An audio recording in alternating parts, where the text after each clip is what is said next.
And join me in the pledge of allegiance to the flag.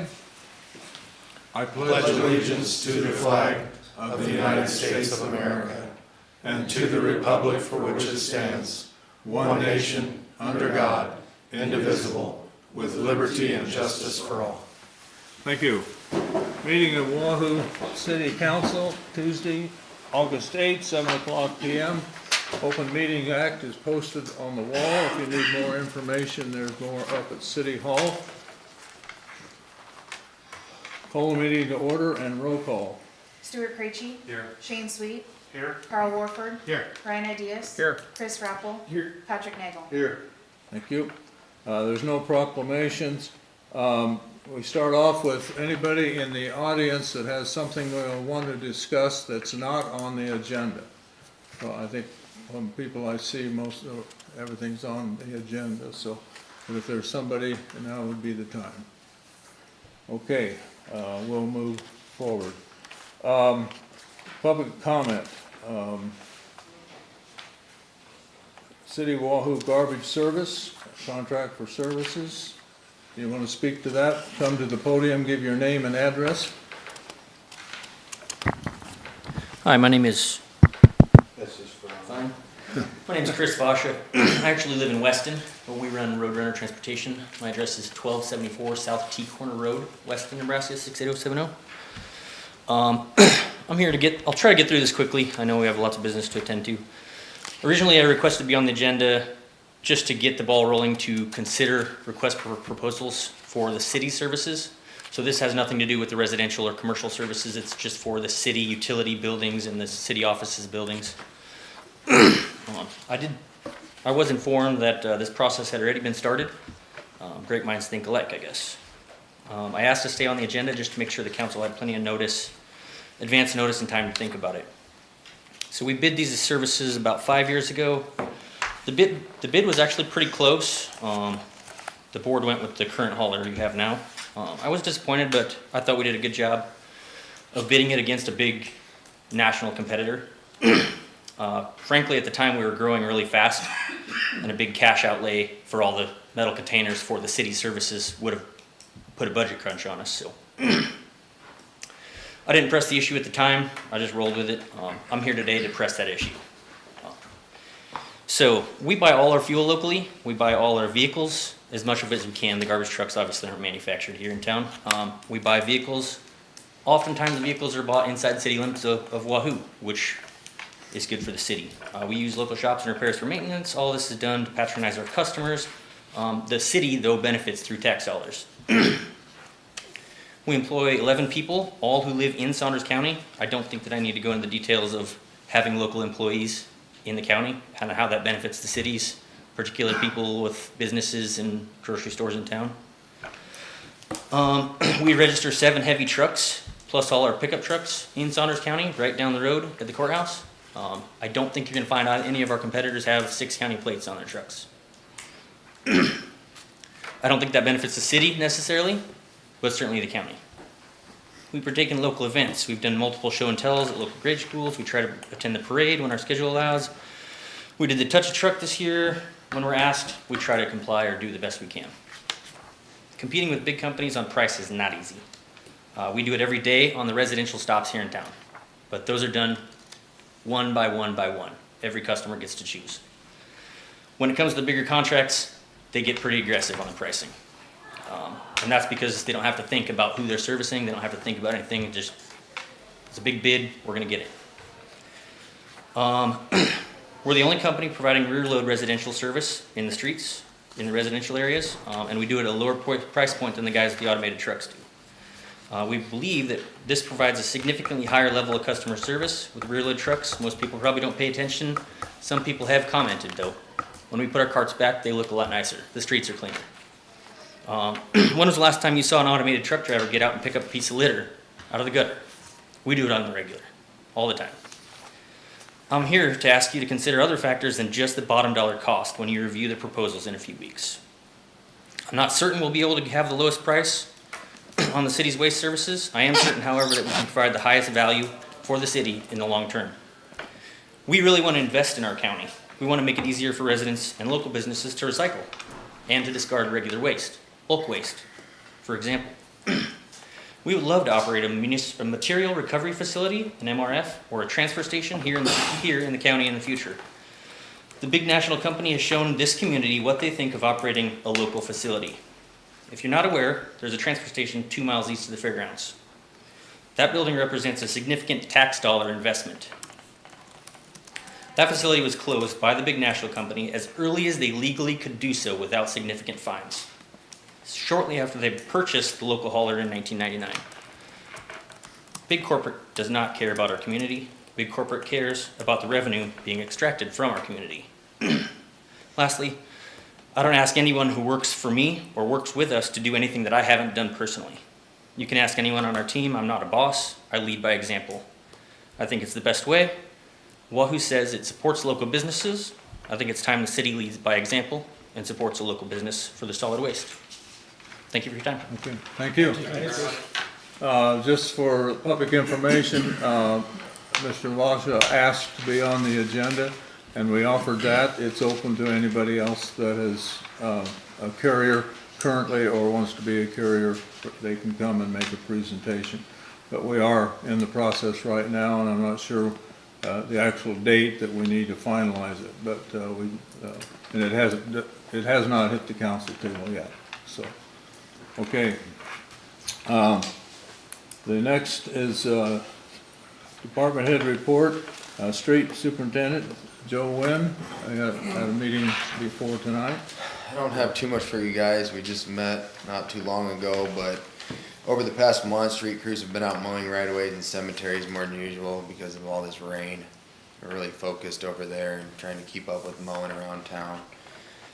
We've also been focused and spent a lot of time the past month on maintenance and inspection of the 23rd Street drainage area. We've been out there quite a bit, just making sure everything's cleaned up, working the way it's supposed to, and just monitoring and documenting the last rainfalls. Contract Bader's Highway Maintenance will be in town soon, crack sealing, so we haven't really dialed in the exact area that they're gonna be. They're kinda gonna be scattered around town, so the public will see those guys out. Be cautious of them. They're pretty quick when they work, and they put toilet paper and stuff down on their crack seal, but it's hot tar, so I wouldn't wanna get on people's vehicles. And the new city fuel pump system that we purchased back in November, actually came in this week. It's gonna be a couple weeks before they install it, but the system itself is in, so we're looking forward to that. Other than that, that's about all I have for you guys. Any questions of Joe? Okay. One other thing, I got on here that if I can get pre-approval for probably about $100,000 to purchase another plow truck. I know it's in the budget, means we're shopping for used equipment. It's kind of hard to act when it pops up. So I just wanted to ask your guys' approval prior to currently shopping. I've been currently shopping all year. I've got a couple in mind from the guy that we purchased, the company that we purchased from up in Wisconsin last year. So I'm waiting to hear back from him. I just don't want to wait till November, December to have to boogie up there and drive back a truck in Wisconsin, Minnesota weather, so Okay. appreciate it. The next item is a report regarding the north drainage way along Chestnut. The last meeting 2 weeks ago, several property owners in the Shadow Ridge development area were present and expressed their concerns about the high water events, what I call it. It's flood to some people, but it's not a floodplain. But I said we would have a report tonight for the board to hear and for the residents in that area and the public. So Melissa has created the report.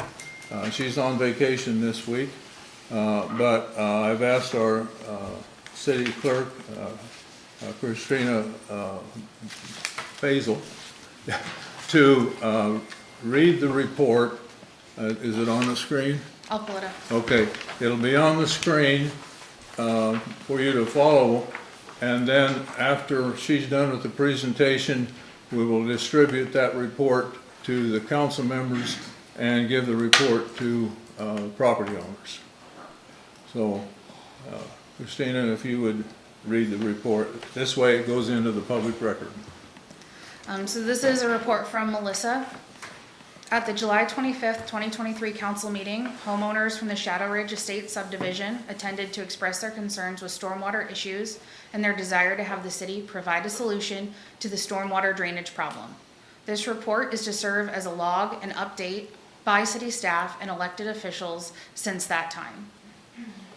On August 8th, 2023, since the last council meeting, the mayor and Melissa, as well as other city other city staff have been working to collect data on this area's use and determining the city's responsibility and the responses in this area. These items include past council minutes, past topographic information from the sanitary sewer main installation in this area from 1979, past topographic information from platting of Shadow Ridge Estates, past building permit information in this area. On Monday, July 24th, at approximately 12:30, the North Highland retention pond that was installed was inspected to determine if it was operating as it should. There were minor maintenance that needed to be done to the southeast corner of the basin to build that area up by approximately 6 inches. This will make the basin operate as designed with the overflow at the center of the east basin embankment. Individuals who farm the property owned by Wahoo Public Buildings and Grounds Association north of 23rd Street has been notified that the large area of farm ground will be planted with grass this fall to help clean and slow down stormwater drainage in this area. Information gathered will be compiled and made available to anyone who is interested but has not yet been completed.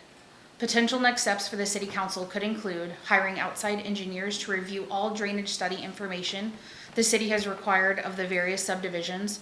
The drainage study is done for the city for this area and get a second opinion. And when conditions allow, such as being dried out, city staff will again ask for lot pins to be located, easements to be located, with the goal of doing minor grading and shaping of the area. Okay, thank you, Christina. Some of the work that we've done is look at minutes going back as far as 1994, when the council issued the okay for housing to be built on what was classified as Shadow Ridge. Actually, the developer in the end used the LLC that he had, and that was R&R Rentals. This also included building the storage unit that's on the west side of Chestnut, across the other side of the drainage area from Shadow Ridge. We've also talked to council members back from that time period, planning and zoning people, the county surveyor, and various people that have given us what they remember, and it goes back quite a ways, but what they remember the discussions at that time. So that's the information that we have.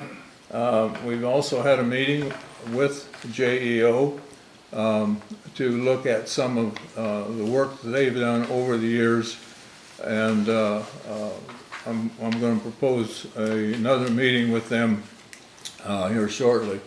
But at this point, there's nothing that we have been able to do except what Joe does. He had it cleaned out pretty well before. If you want to put up one of the... I forgot to... Oh, you have to go over there? Okay. There was a easement for the North Highlands back in 17 that was created, and that's just a map of it. Okay, that's the second one, that's fine. This is the area that was mentioned in the report. Down here is 23rd. This is the area that the city, as soon as the crop is out, is going to be tearing up, leveling it out again, getting rid of the corn stalks, and planting grass in that area. The retention pond is about in the middle of that area there. There will be a 2.6 acre retention pond put into that area.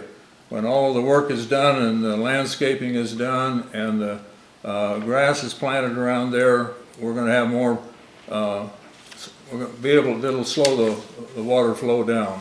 But that, part of it was built, and that's where the mention of the 6 inches on the corner, it did not hit the middle of it where it's gonna be designed for control. So that area, the city owns that whole area there.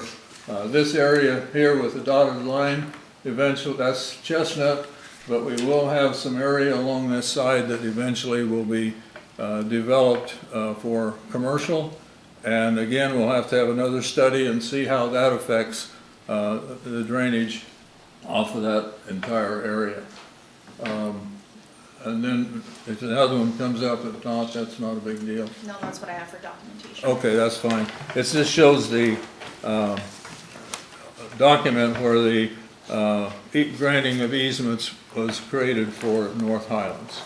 So that's basically the report we have. What I'm proposing at this point, the street committee would be included in a meeting, and the property owners would be included in a meeting at JEO office. As soon as we get more data in, one of them being the survey of the lot lines, possibly be done by the end of August. He thinks maybe if the weather's right and whatnot, it could be sooner than that.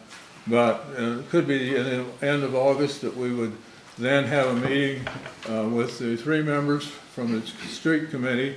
We can only have 3, otherwise we have a quorum and have to go by open meeting. Included in that will be myself, Travis, Ryan Hurst, and Melissa, to go over just so we get an update on everything that has been done. And then we can have discussion up there. But right now, we don't have anything really, any more information to discuss. Now, if somebody has additional information and wants to get up and speak 5 minutes, I'll allow that. Otherwise, we really don't have anything else that we can present at this time. Anybody have anything else?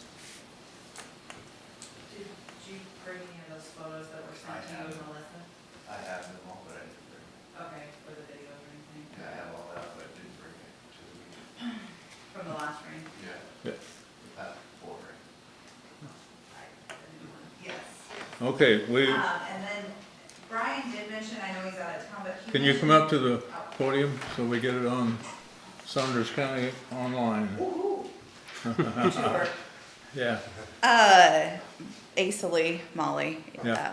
Anyway, Brian had mentioned something, I don't know who exactly he spoke with, but about the lot lines being done, but he was told that wasn't going to be done, like the county wasn't going to help with that portion or something that was discussed last time? I don't know. No, the county, the county does the work for the city.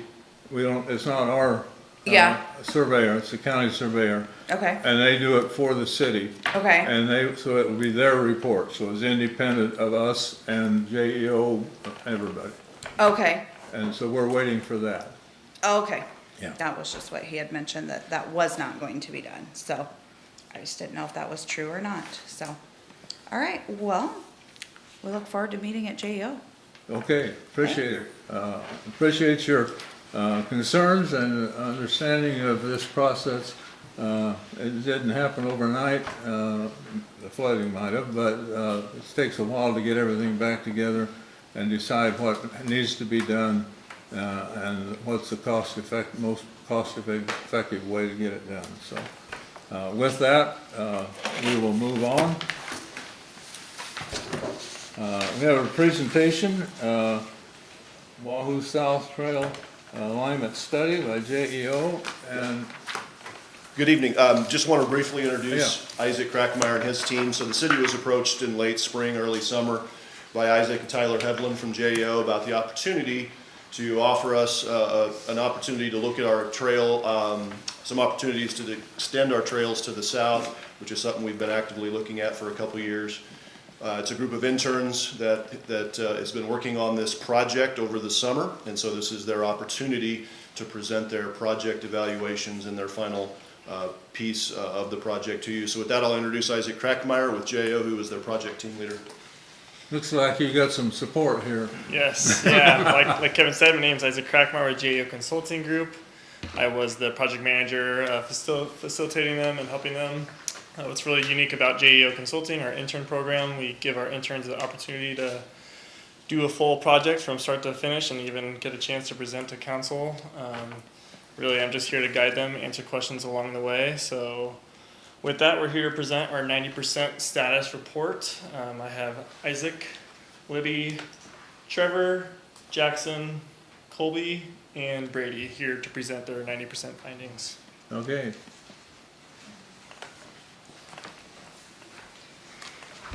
Hi, everybody.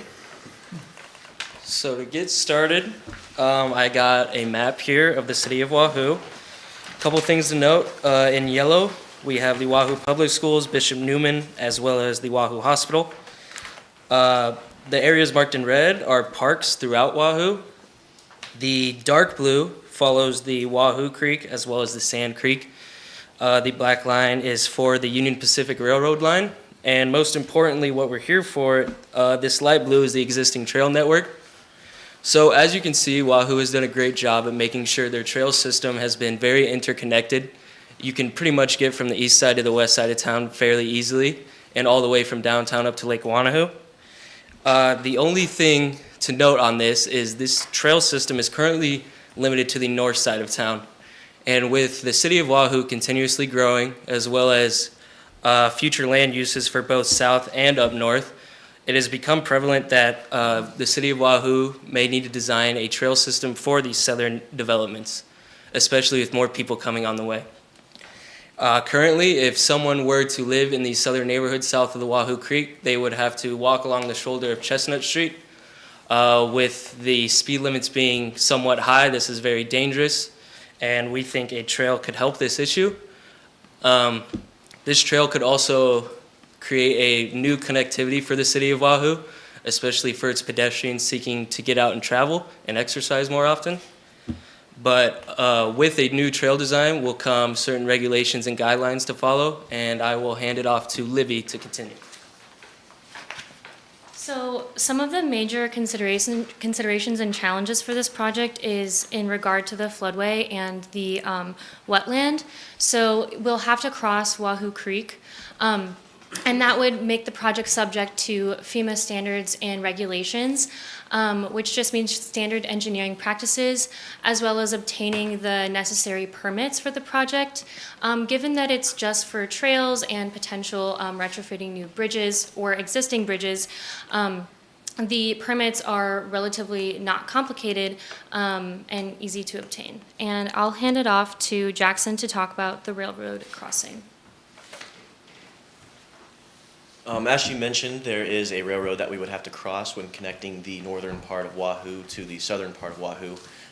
So I was kind of in charge of doing a lot of the research for that. And one big thing that the railroad has in their regulations and restrictions is that a railroad crossing can only be put in with a trail if there's a pre-existing crossing already there.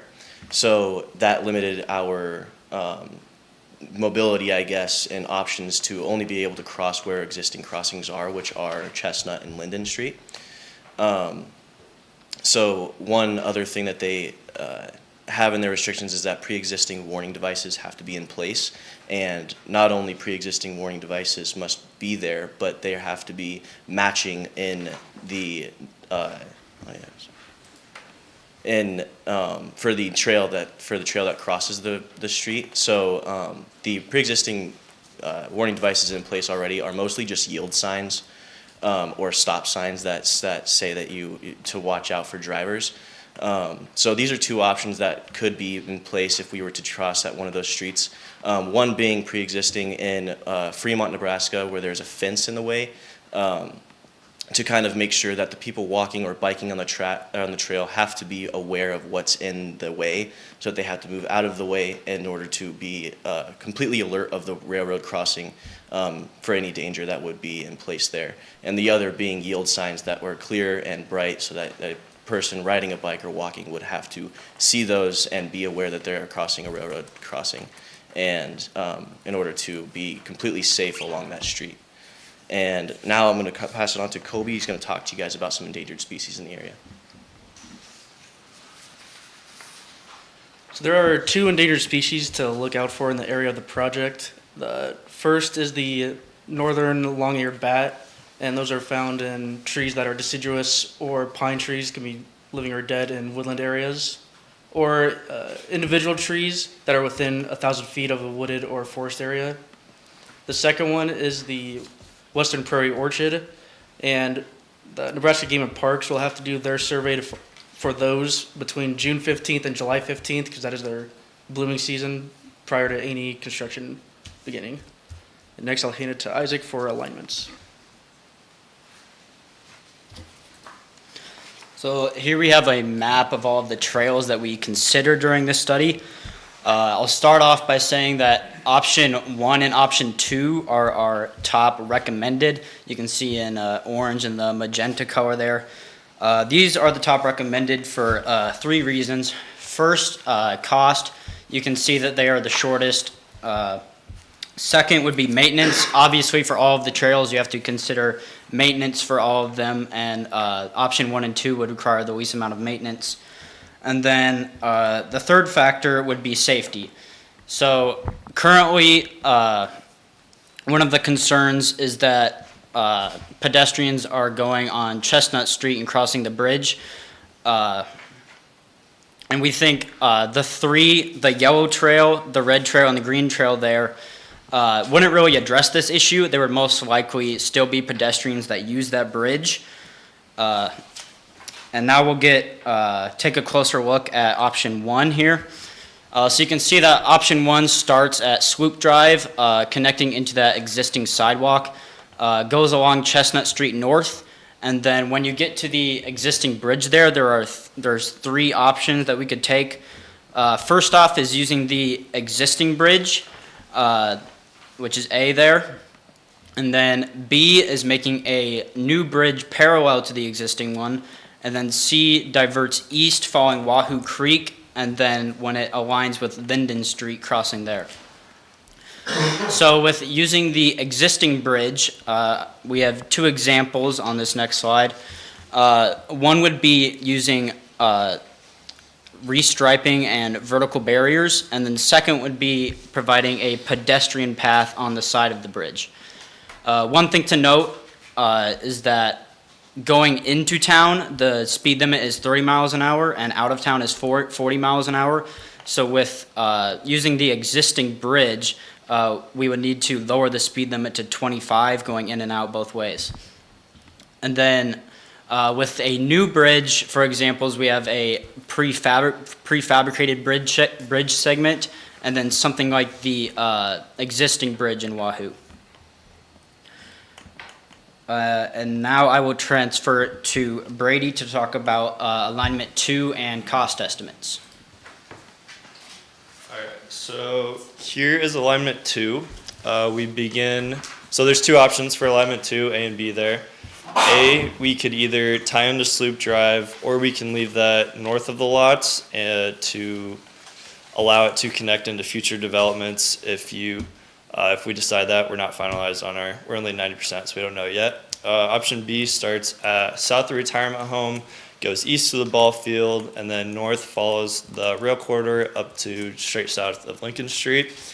To cross this creek, Wahoo Creek there, as Isaac showed you on the previous slide, we'll use that prefabricated bridge that'll stand alone by itself. That's alignment 2.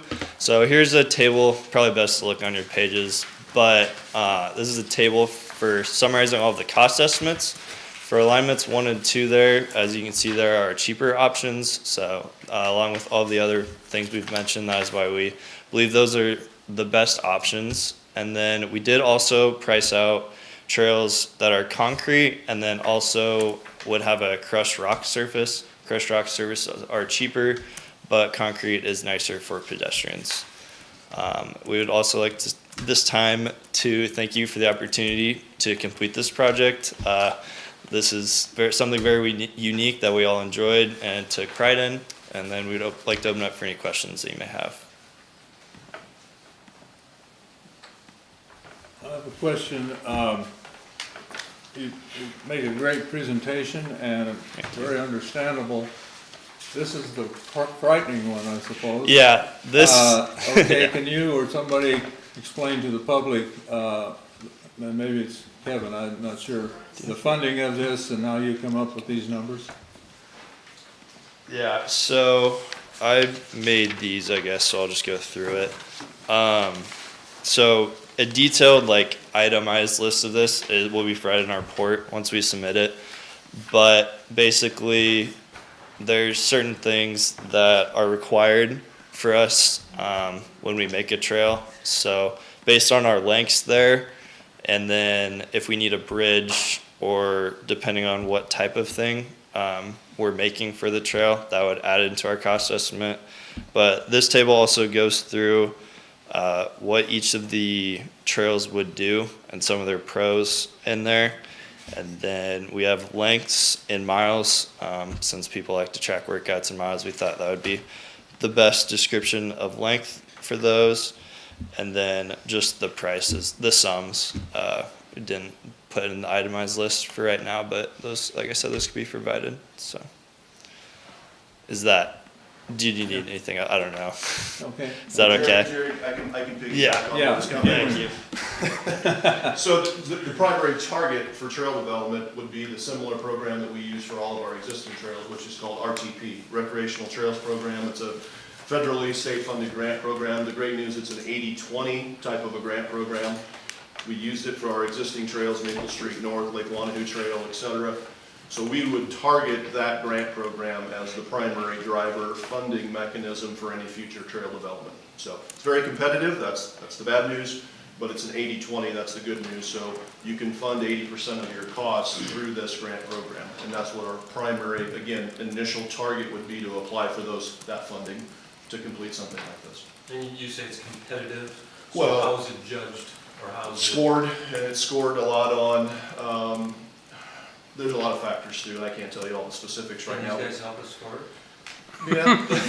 Yeah. For example, the trail that went out to Wahoo, we actually applied, I think, at least twice, maybe 3 times, and we fell short, fell out of the running the first 1 or 2 times in terms of, the amount of money they have versus how many projects. And so the second or third time, because Melissa did a lot of work on that one, and we were finally awarded that project. So my point is, now's the time to get started on it and move forward. What they've done to try to do some very specific planning, choose an option that would work the best for our community, and then look at how we can continue to do plan sets and things like that, and get really into the weeds with design work, and then start to look at getting into that program and funding. So, yeah. And as a group, you guys like options 1 and 2 as your.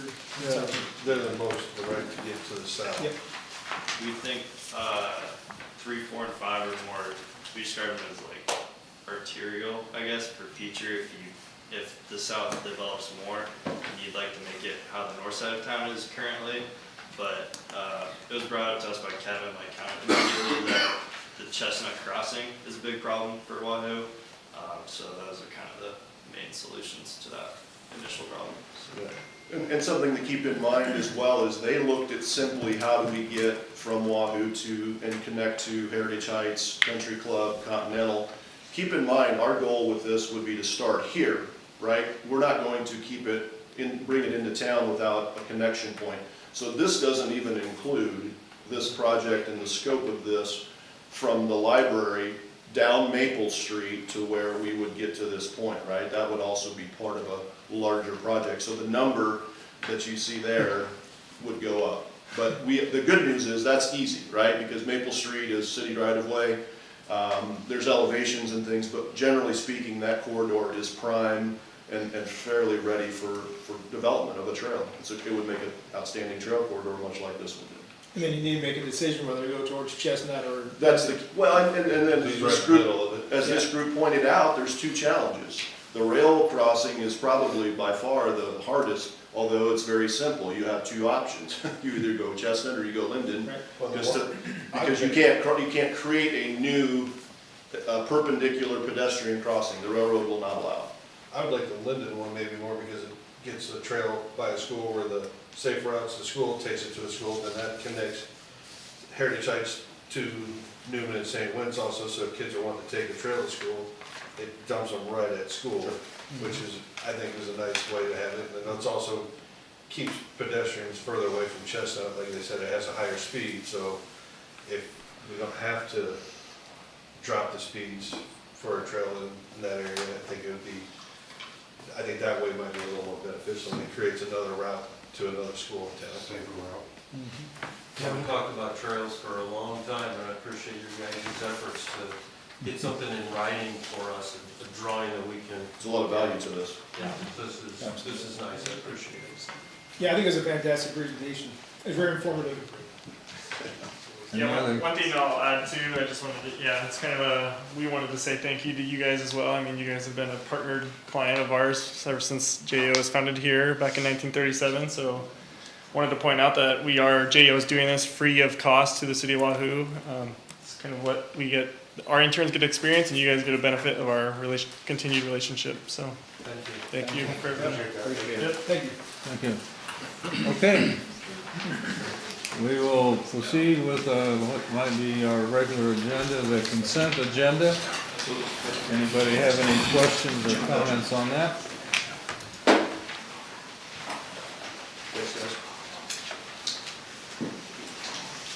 Motion to approve the consent agenda. Okay, is there a second? Okay, Got it. got it, okay. Any other comments? Roll call. Preachy? Yes. Warford? Yes. Sweet? Yes. Rappel? Yes. Ideas? Yes. Nagel? Yes. Okay, now we have two public hearings. First public hearing on the final replat of Robert's third edition and consideration of approval. Travis, you want to speak to that? I can if need be. Yeah, well, Refresh everybody's memory.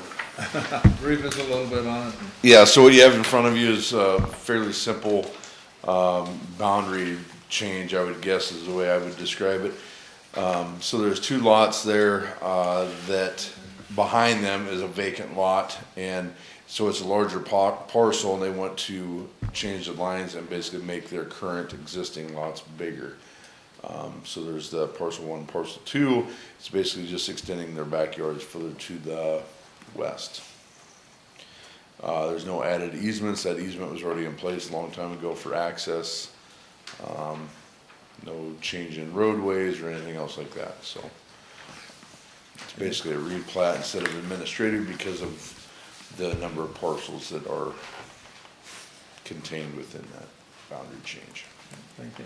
I'll open up the public hearing. Anybody in the public have any comments on this proposal? What is this at? Where was it at? I don't catch what area. It is like 15 of Elm.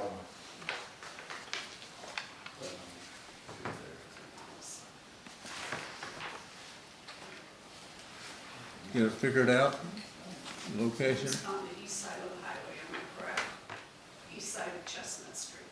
Elm Yes. Street is. Yeah. Correct. Yeah. Okay, I just got it. Yeah. Legal descriptions don't help us too much when you get to addresses would help, but this is the way it has to be posted. I understand. Yeah, But yeah. I was just trying to figure out where. Yeah, no problem. About where it is. Any other comments in the public hearing? Motion to close the public hearing. I'll second that. Okay, roll call. Preachy? Yes. Rappel? Yes. Nagel? Yes. Ideas? Yes. Warford? Yes. Sweet? Yes. Okay. Second public hearing on a conditional use permit for a ground monument. We, We need to. we need a motion to approve or deny that. Pardon? That was Oh, well, yeah, excuse me. Motion to approve. Second. Second. Wait, Roll call. who seconded? Okay. Some of us. Somebody. I thought Jerry did that for a second. Warford. Yes. Krejci. Yes. Ideas. Yes. Nagel. Yes. Sweet. Yes. Raffle. Yes. Okay, now we'll go to public hearing on a conditional use permit for ground monument sign for Bethlehem Lutheran Church and consideration of approval. I could relinquish this, the chair, but I think I'll stay here. I am a member of Bethlehem, but I'm not a voter. And I am on the council, so. Yes. And you're a member. I was gonna say, I don't know how that plays out. Yeah, membership, I'm so also- political accountability wouldn't provide that membership is enough to disqualify No. a person. I would recommend that Ryan probably abstain from, certainly can be involved in the conversation, but abstain from the vote because he is an actual voting council member. So this is in front of you, because the Lutheran Church is within a residential area. Ground monument signs are a conditional use within residential. There was an existing sign before, it's kind of getting in disrepair. So I was approached as far as rehabbing that. The brick was, needing to be remortared, different things like that. So they was deciding to either repair or replace. They decided that they would like to remove that. The sign did not quite meet the setback requirements for a ground monument sign, but the new location, it will meet the setback requirements. They did have the property surveyed. We have record of all that.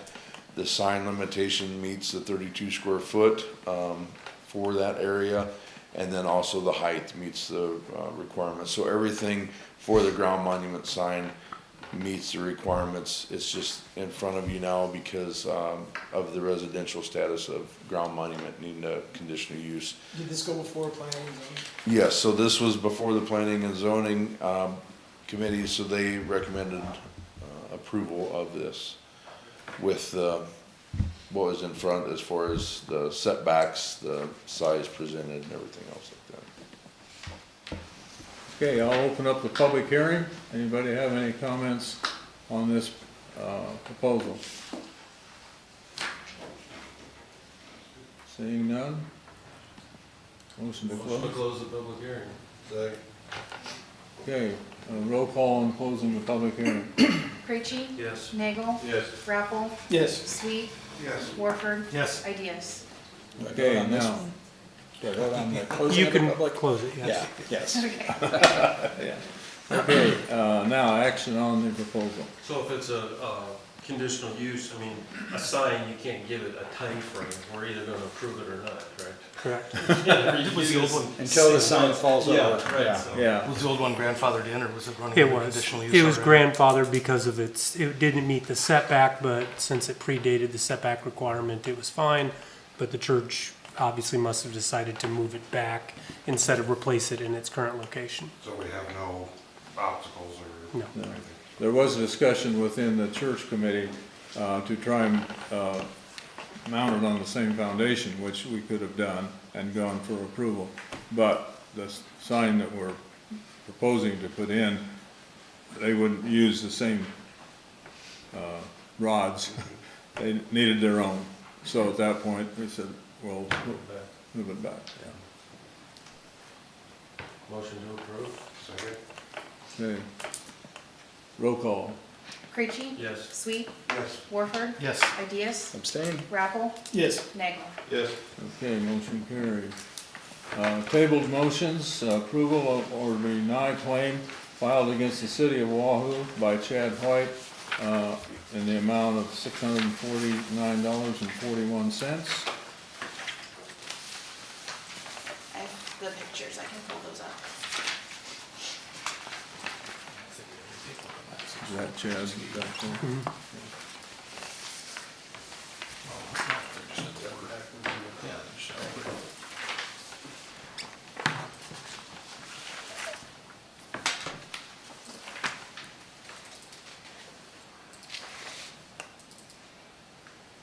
There's the pictures for you.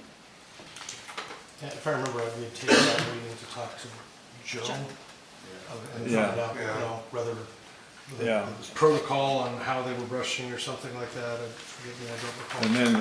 And then I'll allow Chad to speak to it too if he wants.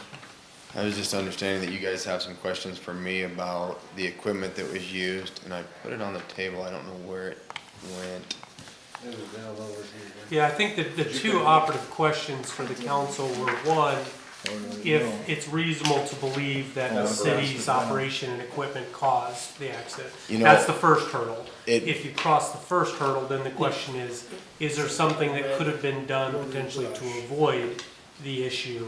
Because if you can cross both those hurdles, then there's culpability or liability on the part of the city, and they ought to approve the claim and then change something internally about how you act or what you do to try to help avoid that for the future. If you don't cross either of those hurdles, then you would deny the claim. Okay, so I will say that honestly, I feel that there was a possibility that it could have happened. My employee, the operator, didn't hear anything, didn't see anything, so I feel that there's a lack of evidence to say that he actually did it. The tool itself spins this way, so it throws the debris underneath, but you gotta understand it is moving gravel from the alley, so it could have, took a rock and threw it up, and it could have easily hit the window and broke it. Is there anything that we could have done differently?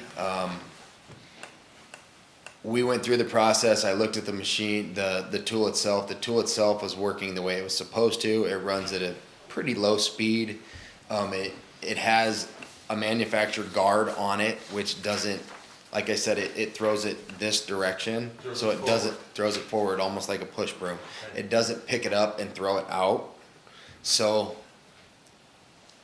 it's tough to say if, we could manufacture, maybe put our own type of guard on it, but it wouldn't, I don't think it would affect how the tool itself works. I think the concern there was less about the tool and more about if this is something that our machine caused, is there something we can do with time of day or direction of travel as you're entering an alleyway where there's vehicles? So I think the Because we know kicker about- to what happened is when we get heavy rains, it completely washes out our alleys. I mean, you guys can drive around town and see that.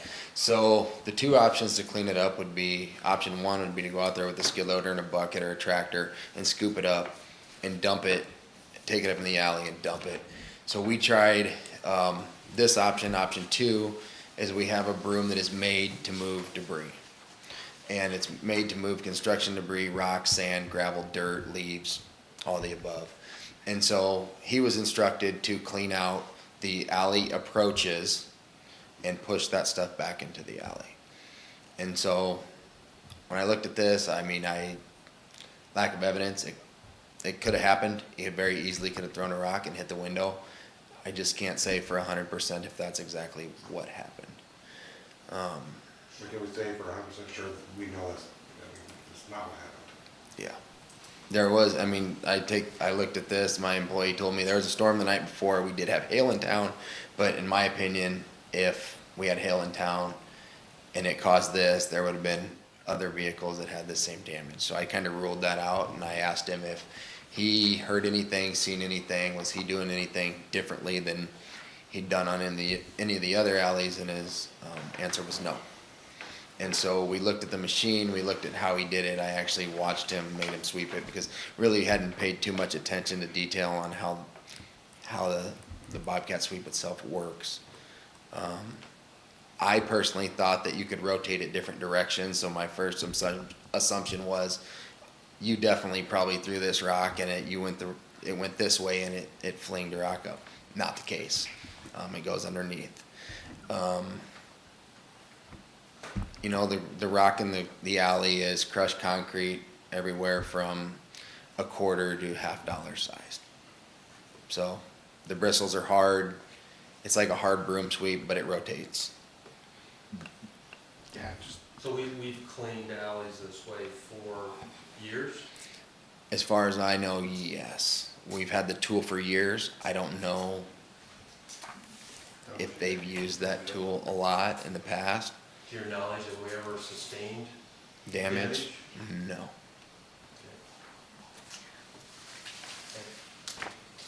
It would seem to me that it seems more logical than not that this is likely what happened, and the only thing I can think of for what do you fix is, I don't know, tell people to be careful when there's vehicles present, because as you look at it, and I know where this house is, and I run by there all the time, and the way that the vehicles park, slanted right at that corner of the alley. So if that's the direction of travel down the alley, that broom is definitely pushing rocks in a forward motion, as you said, right at what would be the back of those vehicles. And that would be the only thing I can think of.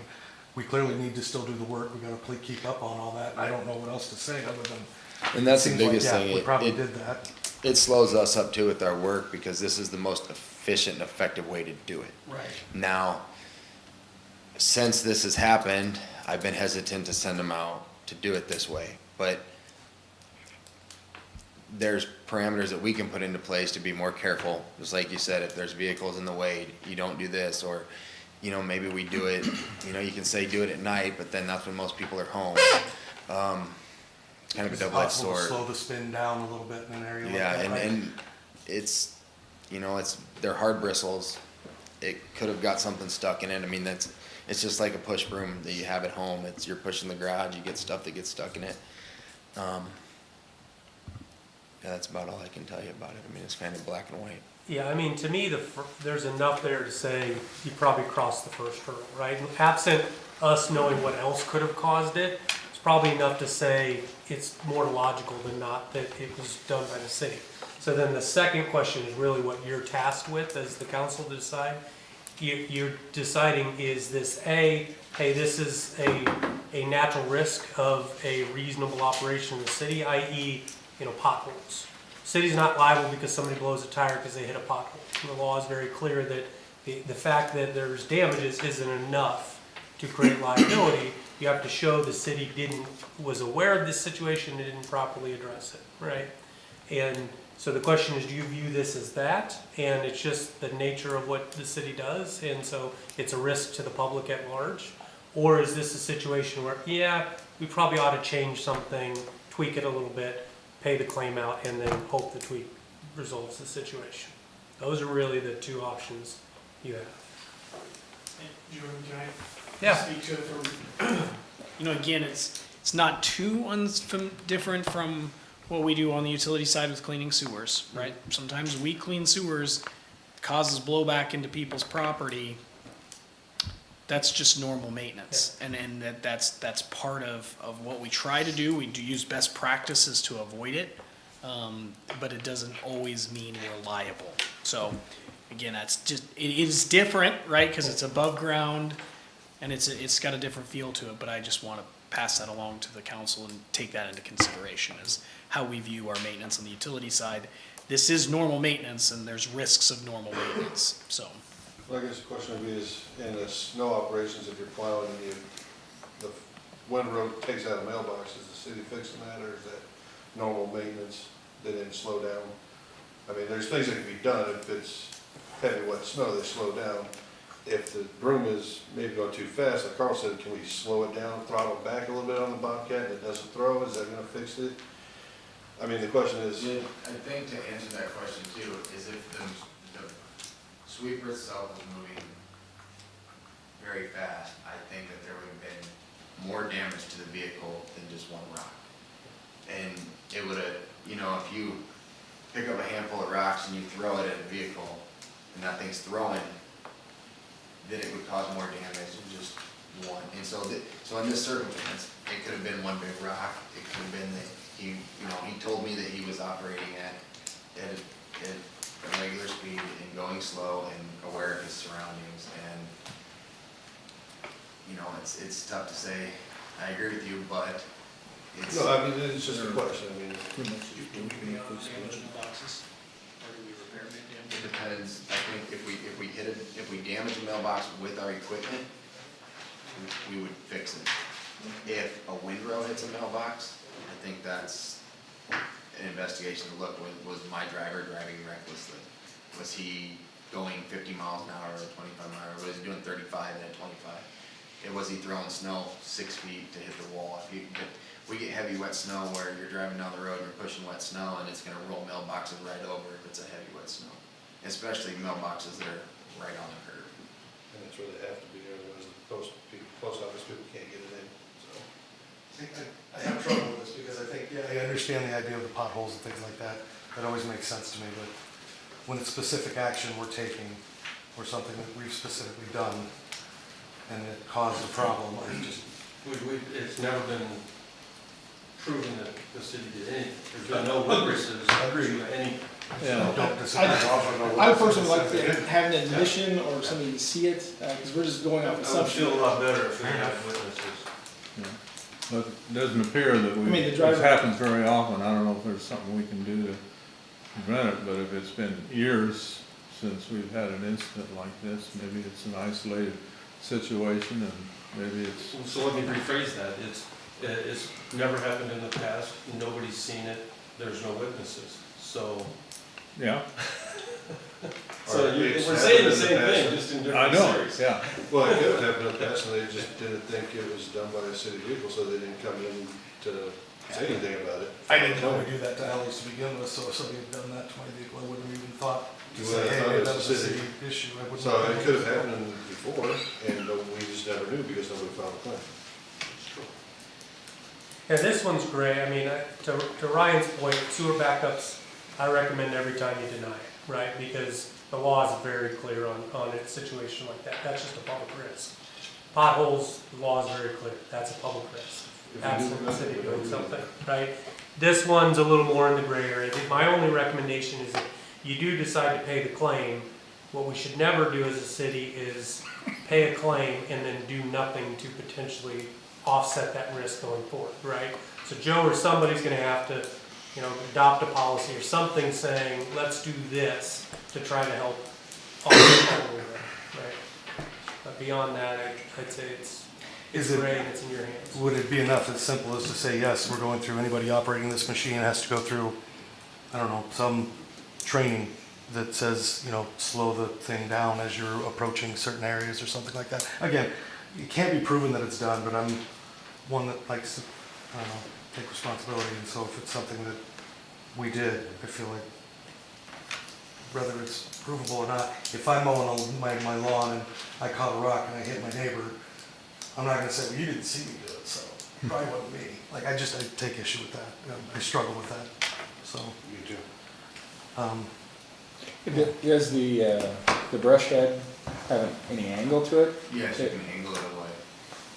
So there would maybe be a potential better Again, practice? it's not to say, it's also, we say, yes, that's the risk of the public, Yeah. but what we're saying is, well, that's his risk of parking in his own driveway, not our risk of operating, right? I'm thinking, if we're doing this, and it's never happened before, but we happen to have to pay a $600 claim once every 30 years because something happened to go wrong, I would rather see that thing happen than somebody say, well, you can't really park there in case we have to clean out the alleyways, because, Yeah. it's your risk if your window gets broken. Yeah, the one thing I want to be clear about is, under no situation are we required to, nor would we ever warrant that this risk doesn't exist, right? I mean, because inherently, any street employee that's doing anything creates some degree of risk, whether it's to a mailbox in a snow event or otherwise. We can't prevent damage, nor are we required to prevent damage of all kinds. We're just trying to assess, is there something that could have been done to prevent this situation that would have been reasonable or not, right? And to Joe's point, and what you talked about, if you pay the claim, then it sounds like there's a couple things you can talk through and move forward. If you decide, no, I put that in the category of public risk, I think you have a defensible position there too.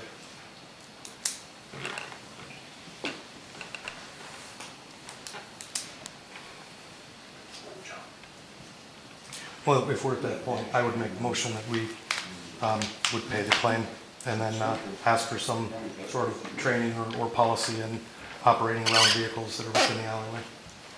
Got a motion to approve the claim, is there a second? I'll second it. Okay. Any further discussion? Roll call. Warford. Yes. Sweet. Yes. Creachy. No. Ideas. Yes. Rappel. No. Nagel. Yes. What do we do, 3-3? No, 4-2. 4-2. Claim is approved. Okay. The last item has been tabled, approval of resolution 2023-15 to a renewal for interlocal agreement with LARM. LARM, of course, is our league insurance policy. I will say, other boards that I'm on, everybody has seen some increase.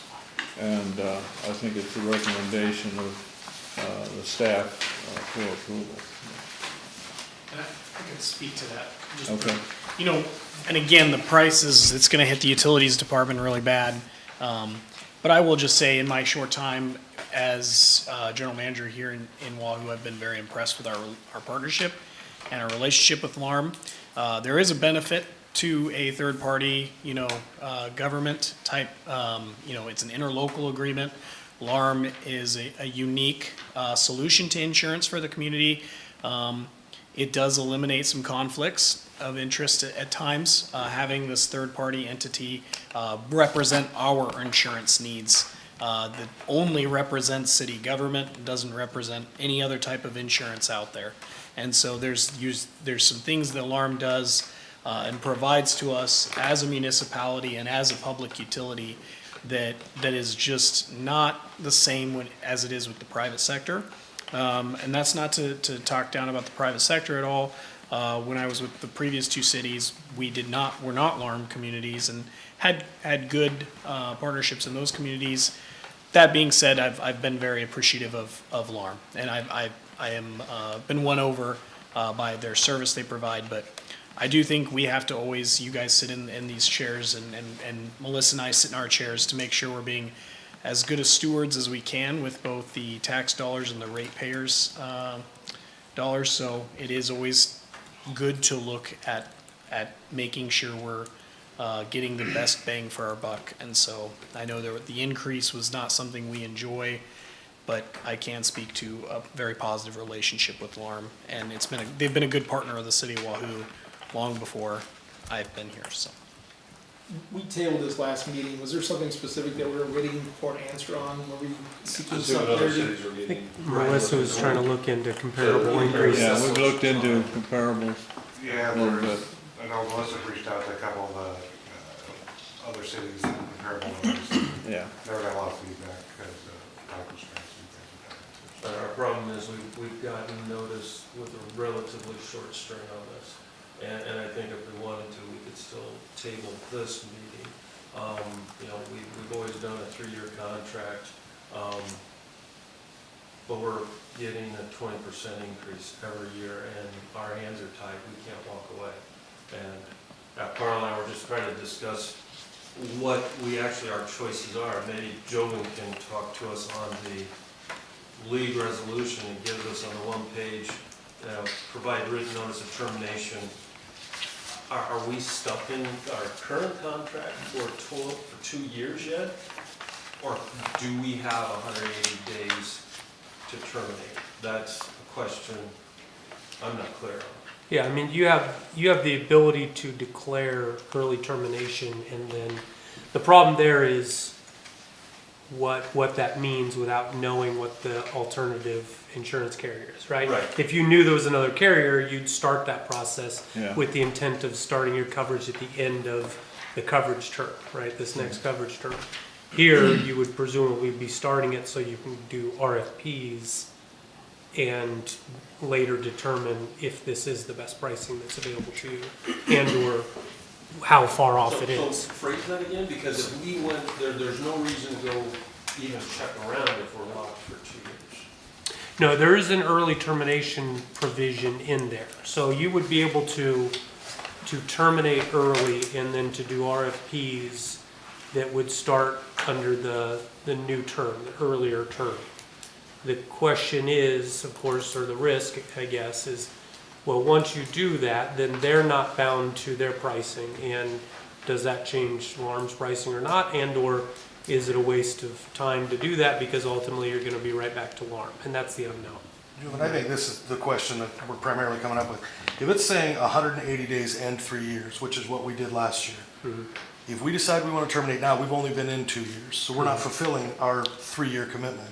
Yeah. What are they getting out of us committing to 3 years if we can always just terminate within 180 days? Yeah, you can declare termination at the end of the current term, is what you. We're in the midst of a current Yeah. term, though. I think is Yeah, what they're. the last year of a current term. Yeah, and it was a 3-year. No, we do this every year. We signed up for 3 years last year. We stay out 3 years. Okay. What she sent us says we're in Third actual contract through through 2025. Right. And then would be eligible for 180 Yeah, days. so you could only put on notice of termination at the end of the current term. So whatever date that So we're current locked term in, is. even if, so. They they're not- can't increase But what pricing. you can decide to do, Yeah. because there's a price discount if you do sign up for another third year Yeah. of the term. You could decide to move forward with LARM only on a 2-year term, I or was gonna say, essentially. so if we signed up for 2 years, would we still get a discount because we have 2 years remaining on our contract? You would not get a discount. We'd be at the 571 Yeah. instead of 542. Right. Not as much of a discount, yeah. But we would still get some discount because we have 2 years remaining on our contract? Well, they're We're signing up for 2 committed more years? to, yeah. This is where I'm so confused So by this. it's a one-sided contract because normally you and I enter into a contract, right? And you and I say, okay, you're gonna commit to your price to me for a 3-year term, right? But there's a provision in their policy that says they can change the price during the term, Whatever right? they want. And so you're committed to all 3 years and they can change the price this year and they can change the price Sure, again but next year. Keep in mind, though, this is a nonprofit, so Sure. so that the what LARM does and the benefit is they try to take those highs. You don't see the lows, right? Because they try to find a balance in that marketplace, and so they don't. You're right in that it is one side of the contract that they are annually updating the price while we're locked in for 3 years.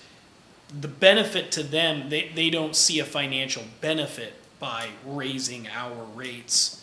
It's just a cooperative, essentially, of municipalities across Nebraska.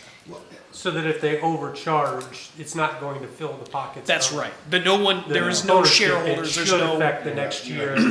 If If they overcharge for a year, then essentially, the next year, they're not gonna have to raise rates at all. It would flat because they had overhedged. How do we know if they're Exactly. overcharging or undercharging? Yeah, the alternative pricing is Checks unknown. We don't know. or balances. They have a public board, and Melissa was on until this year on the board that drove LARM. And so the board that manages LARM is members of mayors and city administrators, utility managers. Municipalities. Again, it's loosely, it's pretty tightly tied to the League of Nebraska Municipalities, yeah. Here's my concern. LARM is a nonprofit organization, but they reinsure with for-profit agencies. Whoever they're That's reinsuring true, with yeah. could very much be different because there are a lot of entities within our state that aren't doing business with LARM. So if they were just hands down, nobody could possibly be better. Sure. Everybody'd already be with them. Right. So the fact that what annoys me about this, what I'm really bothered by is that we keep getting locked in for 3 years. And if they turn around and said, well, the people, we're not trying to make any money, but the guys that we reinsure with decided to honk us this year. Sure. And now our prices are skyrocketing and we can't do anything about it because we're locked in for 3 years. And yet we keep signing up for a 3-year contract and get nothing out of it because they can just keep changing the prices. And it's gone up we're locked. 20% the last And so, 2 years. yeah, my thing is, I wouldn't have a problem if I think LARM is probably the best for us, right? I agree with that. But I don't want to look anymore at getting locked into something that they can keep changing the price on and we can't do anything about it. But how do we know if they're the best? We haven't. And we haven't looked at it wouldn't do us any good to shop it because we can't get out right. Right. Like that's what's bothering me. I understand that side. And I think what Ryan is saying, and I guess I would concur, representing a number of municipalities and political subdivisions, that from my observation, LARM does about as good a job as anybody, if not better than everybody I've experienced, with acknowledging and paying out on claims. That's, from my perspective as the lawyer, that's the thing I get frustrated with, isn't the price, because I never have to pay the premium, right? It's the insurance company that looks to the policy language to deny claim after claim, instead of acknowledging liability with the reservation of rights. Because every insurance company ultimately in that board decides how good do we want to be to our consumer in terms of actually providing coverage when things, when the proverbial shit hits the fan, right? And LARM does a good job of that. And I don't know that there's a deadline on this, and I don't know that it would be a problem with tabling it again to see if Melissa could get some more feedback, what other communities are seeing. I don't want to say that without. So we can do it one more time. I think we have to make a decision at the next meeting. we were pretty up against And I would think that would hopefully give her enough adequate time to get some feedback. I do know the insurance world, and some of you maybe know better than I do because of your professions, but in general, property insurance has increased across the nation. And we've been seeing the reason evaluations of property, you know, we got paid out on some roof damage last year from some hail. The fix we had was more than what, you know, we thought, and that's consistently happening with every claim. The repairs, because of labor costs and material costs, are more than what maybe was even insured or estimated. And so there's been a lot of you know, the backdoor actuaries saying we need to start raising rates. And so, but I think it's a fair and honest question to say, yeah, but what is everybody else getting right now that's not a LARM member? And to your point of, well, if it's such a great deal, why doesn't everybody do it? There is political reasons in other communities, or they've had long-term relationships with insurance companies in their community. And so, again, that does bring up some conflicts of interest at times, because at times an insurance company is representing both the city and a homeowner. And that gets to be tricky. And so LARM at all times has the best interest of the city, and that is in the benefit of the taxpayers, even though on individual basis it doesn't come out in their favor. The more we can, you know, in every community that's true, that they are representing the municipalities or the public utilities and their best interest, as opposed to the individual property owners and that sort of thing. So it does eliminate that conflict of interest. So I would still say that I think it's more likely than not that LARM is the best place for us. I guess I'm a little annoyed right now say that we can't even shop it. I'd like to shop it before I say it. I'm just. Well, and insurance is it can get a little complicated because we've got a lot of assets, and you can change your values, you can insure things differently, you can have different deductibles, you can move things if that makes sense. Yeah. And we're really not seeing what's happening, we're just getting the premium, the 20% increase. And we had a 20% increase last year, and our hands are tied. There's nothing we can do about it. That's the thing I don't like, is that we continue to get 20% increase or thereabouts. And I understand that, you know, things happen, you know, we had bad storms in a certain area region, you know, we had, you know, the COVID supply chain thing really put a damper on people and pushed costs of materials up and things of that nature. But what, you know, there's got to be a way, if we're gonna make a 3-year commitment or whatever to a company, if they need to make some type of commitment back to us, then we limit. For one Or more we just extension, do but you know, we we would just not do be able to 3 go years. any If you can't further. commit to us on some I type of believe cap, there then is a due date you shouldn't before our next Yeah. meeting. commit to them. Well, and Melissa's LARM gonna too just work represents magic to get us generally a couple smaller more communities, correct? Yeah. you know, they represent City of Norfolk, Okay. I believe Columbus. So they're So they have some that are. they're larger for Nebraska. You know, those are larger There's communities. comparable towns in it. 4 or 5 times larger than us, That's right, yeah. or more. I was just curious how we stacked up if we were one of their larger. I think we're in the middle tier. Yeah, I believe Yeah. that there's a lot of smaller communities, but yeah. I was just wondering if we were in the upper tier, if that would throw off. I know that Melissa did a look tipping at, point. you look know. at Ashland, but the thing about it is Ashland didn't have near the assets insured that we had. So it was. It's the not- bump in property. That's- And we own a lot of property, yep. Yeah, And we've that's- improved some property, right? So there's some of that we've done to ourselves, but like I said, we've done this to ourselves too, right? We're like, yeah, we'll take that 5% Yeah. discount, Yeah, thank you very we will. much. And now I'm looking at it like, I don't know that I understood what we were doing, because that wasn't very smart. We're just, like I said, we're just in a place now that we can't even look. So, I mean, if we can do 2 years and for some reason still get a 4% discount, and all we're doing is signing on for the 2 years we have remaining, I suppose that wouldn't bother me so much, but we've got to get to a point that we can at least look around.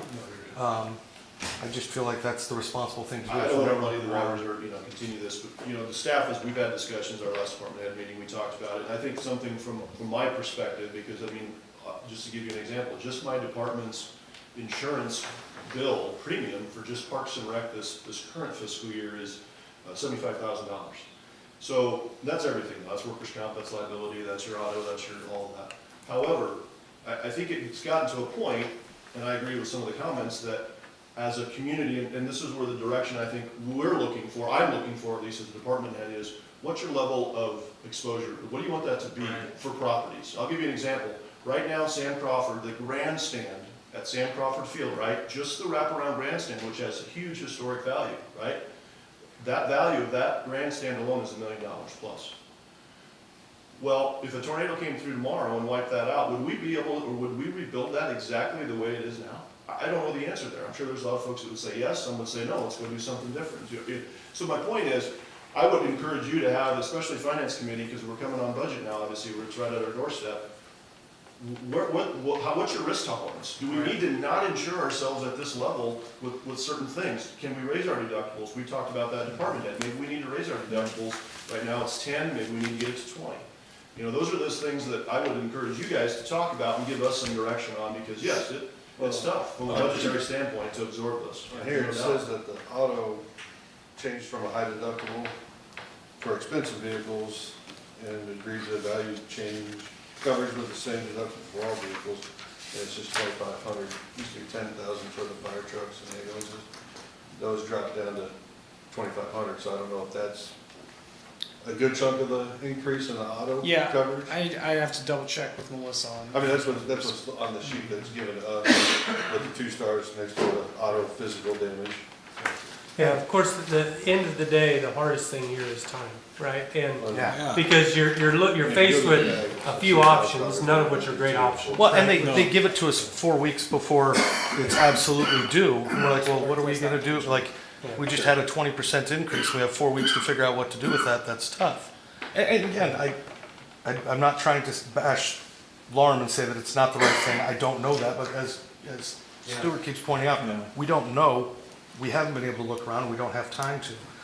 And so my only thought is, whatever we do, I just don't want to add time onto the end of that, whether we end up moving forward, if we end up tabling, whatever. I'm just not excited about moving time onto the end of it until we figure out what we're doing. What about, since again, you last year committed to a 3-year term, what if you task staff to see if Lauren would agree to keep that 2-year term, so 2 years remaining on the term, with the discounted pricing, to approve that, and then what you would work presumably with the staff is over the next year and a half or so, what are your levels of coverage? Are they too high in places? Are they too low in places?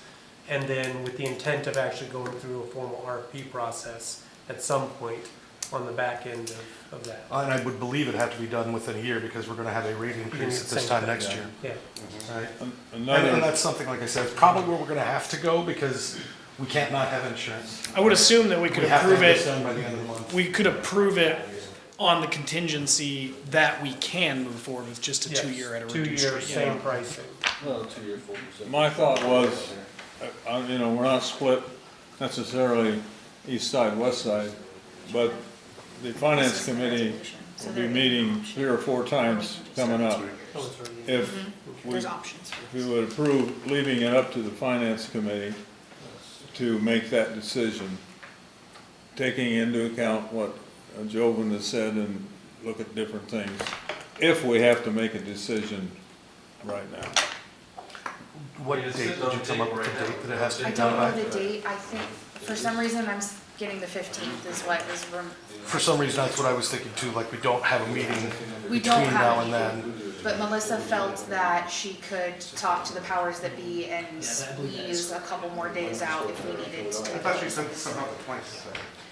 Wasn't there an email that came out about That was something she sent to us, saying, I think I could maybe get an extension until those 22nd, because under no obligation. But I guess That's our next meeting. the question would be, do you think by the 22nd you're gonna be willing to move to a 3-year? If you think you're feeling strong that you wanna stick to a 2-year agreement, it's a 4% discount as opposed to a 5% discount. And, you know, the council could move forward with that and then, Yeah, well, I mean, the bare minimum, I mean, if we do nothing, we are stuck at 2 years. Right, that's my thing, like, we can approve the 2 years if we have, I mean, again, this is where I get so confused by this, because right now, it says right on here, we can go 2 years through September 30th of 2025 which I have her email that she sent us last week, to at least the finance committee guy saying, that's our contract date anyway. That's what we're stuck through because we did 3 years last year, so here we are 2 years later, and still get a 4% discount, well, okay, we're already obligated through that date anyway. Yeah, if you immediately want to jump in RFP, it's gonna cost you more, but you do the 1 year, 2% discount. Right. Well, I don't think we can go, I don't think we can. Only because if you, under this, you could be obligated only to a year. So if you want to do an RFP that potentially you would put notice of termination in 180 days, you would do the RFP thereafter, and then you would approve coverage to start in October 1st of '24. You could do that. It's just gonna cost you more money this year, because you have less. Well, you're saying we could start October 24th of '24, Yeah. but right now, we still have a contract from last year that puts us But through September by giving 30th you of this 25. option, they're agreeing to terminate at a earlier date. Interesting. But you're gonna pay 2% more if you do that as opposed to 2 years. So it's a money question for you guys. I mean, I guess I'd like to know Well, that's if interesting. our assets are being insured where we want them to be, where our deductibles are. The alarm's already doing that. But when We this have- is hot potato given us the Right. last 4 weeks. We have reviewed on an annual basis assets. Now, Yes. again, like Kevin said, there are probably certain assets that we could have a bigger discussion of, should we insure it to that? We have done that on utilities property. 3 or 4 years ago, we decided to reduce insurance levels quite a bit on some pieces of, specifically our wastewater plant, right? Where, it cost us $4 million to build it, but it's a concrete tank. Nothing can really happen to it even in a tornado. So, we would not need to build a new tank.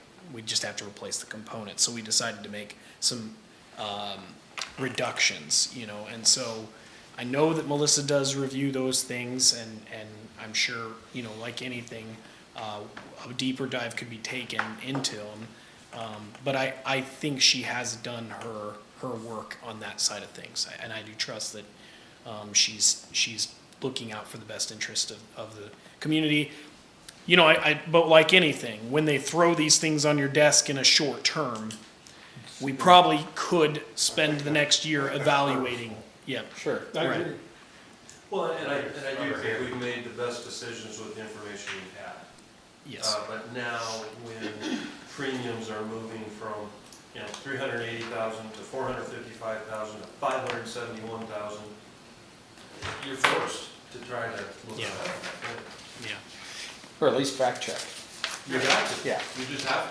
That's our responsibility. Right, we're not We didn't. Right.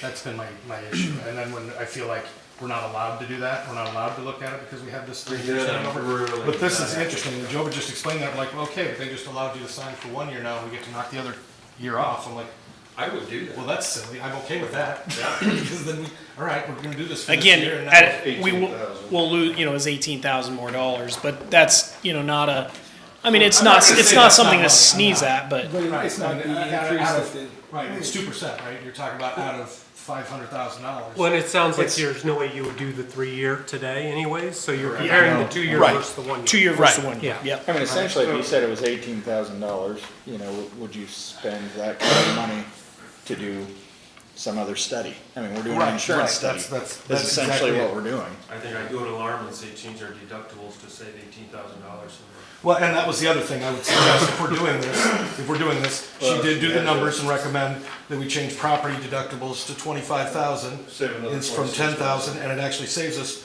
$26,000 on our premium. Seems like But a it would only no-brainer. cost us 15,000 on an event. So I think, yes, that completely makes sense as well.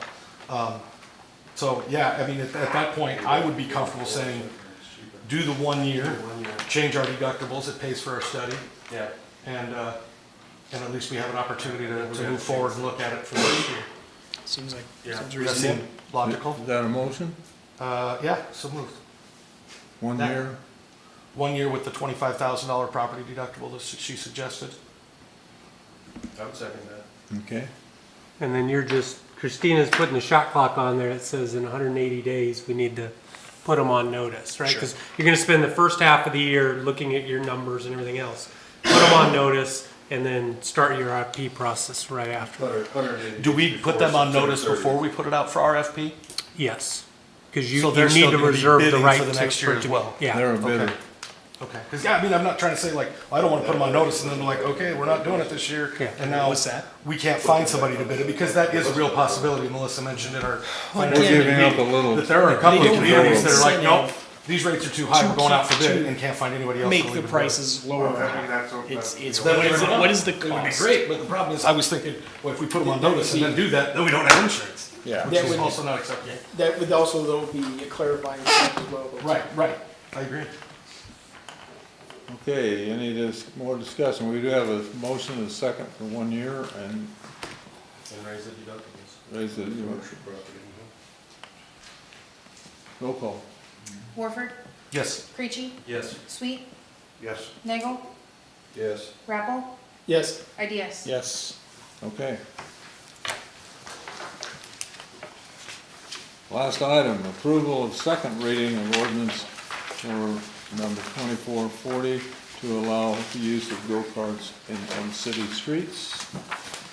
Any changes? I didn't We got one more reading to perfect it.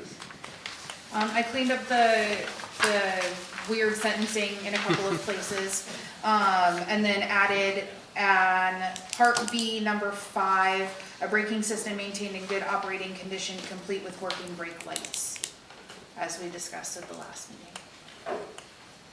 And then the effective date for this would be, again, January 1.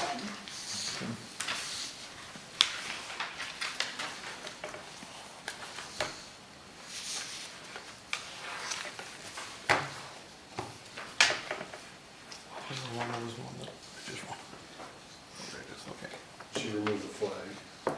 I did remove the flag, yeah. Yeah. That's why we had the brake lights and stuff. Is there a motion to approve the second reading? I'll make a motion to approve the second reading. I'll second that. Okay. More discussion? Roll call. Sweet, Yes. Creachy, Yes. Ideas. Yes. Nagel, Rappel, Yes. Warford. Yes. Okay, I don't have any other comments. I think we're moving ahead as fast as we can on the water drainage, and I feel that the property owners understand that, because it was pretty well received, I think. Hopefully. Work to be done. One comment I have is, But there's a typo. since we talked about ATVs and golf carts, Hold on. I've seen everything on the road I right don't now. know. Everybody's driving anything with a little more, right coming down 5A. Chestnut Street over the Nooner, Put down along, workers' brake right lights. down the middle of Chestnut, it's about 5 miles an hour. It's brake, So, spelled like brake Our tires. police are gonna have to be a deterrent on all this, because apparently Yeah. everybody thinks it's a wide open territory, right? Anything they Yeah. want anywhere, Can you drive a lawnmower down the street right now? not at 5 miles an hour. I've seen, I mean, Well, you that's can't not drive something it on the I've seen sidewalk. before, Yeah. right? Like, if I'm going. There's a special category for those types of things, and we haven't allowed it, right? Just like the ATV. But I mean, like, I could borrow a neighbor's mower and get it home somehow, I've done it, and say, I haven't driven from Cody's house to mine, and I had to borrow his mower before mine took a dive on me, so. I would say I would probably generally avoid Chestnut. Like I'd kick a block. Yeah, just your own safety. Yeah, yeah. Well, I owned a moped out in McCook, Just and they use couldn't points. figure out where I was gonna drive it, and they didn't want me on the sidewalk, so I had the flag. Yeah. And drove at my own risk. Yeah. So maybe a flag on a Yeah, lawnmower. basically the I don't think anybody, If I it's don't, not a was the guy just licensed cruising around with it, or probably trying to get from vehicle, point A to there's point B? probably a special category for it, especially this, right? 5 cars on his tail. You would hope you'd have some awareness. Right. And That would be go when off I would the- ask chief to say, all right, pull that guy over and tell him to stay off Chestnut. Right. And pull over when traffic stacks up behind you, there's no Right. reason. And while you're talking to him, verify he was just driving somewhere to Make sure he mile. was, Yeah, yeah, you're right. And it is, I think, for lack of common sense. Yeah, right. That's a new category. New ordinance. Yeah. I didn't Let me intend know when motion you start to working on adjourn. that one. I have some things I Yep. want to add to that. Second, Motion to. all in favor, stand, and the